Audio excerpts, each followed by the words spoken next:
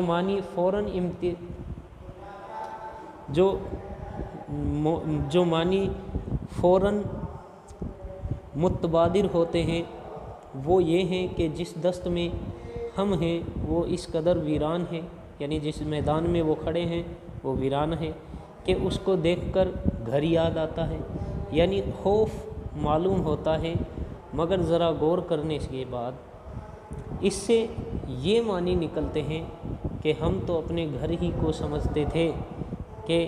ایسی ویرانی کہیں نہ ہوگی، مگر دست بھی اس قدر ویران ہے کہ اس کو دیکھ کر گھر کی ویرانی یاد آتی ہے۔ اس طرح سے گہرا فکر انہوں نے اپنی شاعری میں پیش کیا ہے۔ اس کے بعد پھر ایک اگلا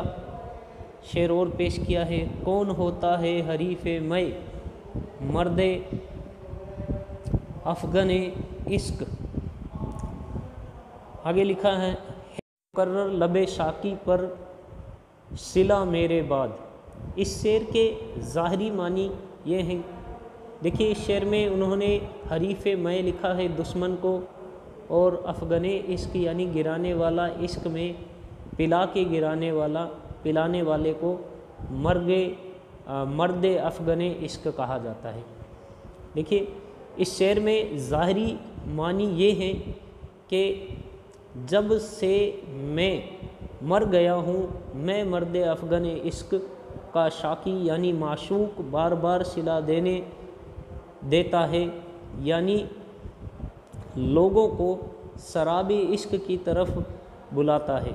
مطلب یہ کہ میرے بعد سراب عشق کا کوئی خریدار نہیں رہا، اس لیے اس کو بار بار صلہ دینے کی ضرورت ہوئی ہے، مگر زیادہ غور کرنے کے بعد جیسا کہ مرزا خود بیان کرتے تھے اس میں ایک نہایت لطیف معنی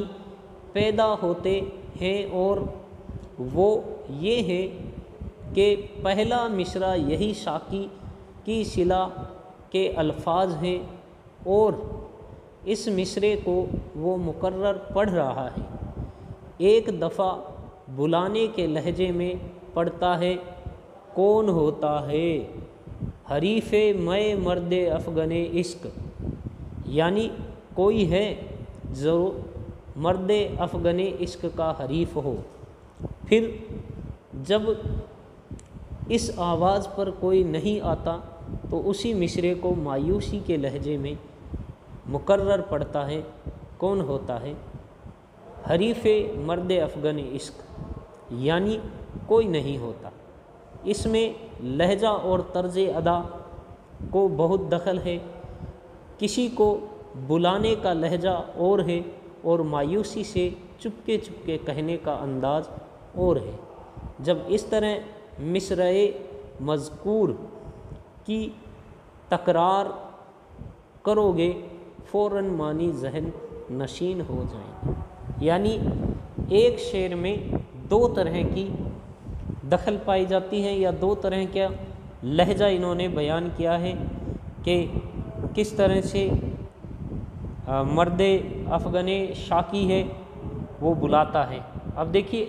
یعنی مرنے کے بعد میں بیان کر رہے ہیں کہ میں مر گیا تو کوئی باقی نہیں رہا جو مرد افغن شاکی ہو، یا پھر کہتے ہیں کہ کوئی ہے جو مرد افغن شاکی ہو۔